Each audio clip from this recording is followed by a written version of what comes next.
hau da, inungo zalantzari gabe,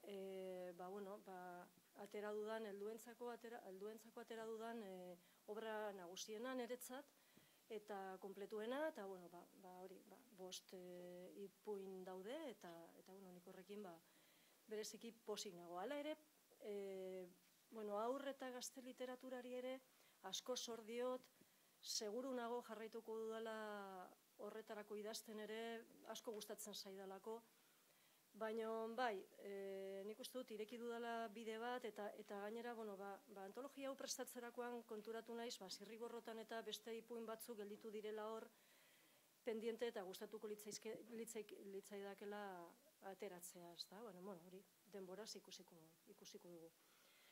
Eta, gero Paradisuaren kontua, ez da, izen burua.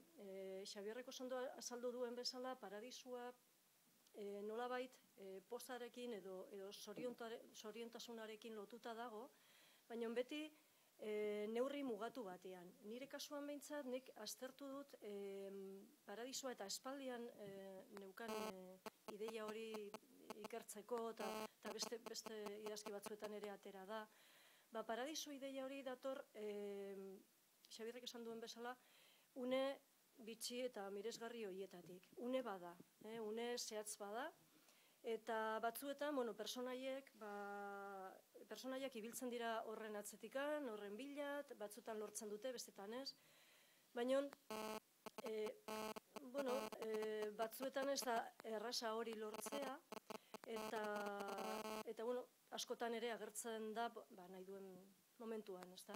Ideia hori aspaldikoa da, ez da bat ere berria, filosofo batzuk landu dute, Bersonek, eta hortik aurrera, autore askok, ez da, landu dute, ez dakit, Machado edo Proust edo Hanke asko irakurri nuen ideia hori pixkat garatzeko, eta, hitz egiten dute horretaz, ez da, momentu kapritxoso horretaz, ez da. Eta,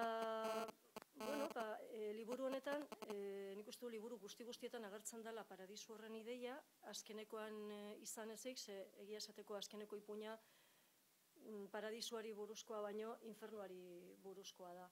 Eta hor parentesi txiki batzuk daude, baino Paradisuraino ez dira heltzen, ez?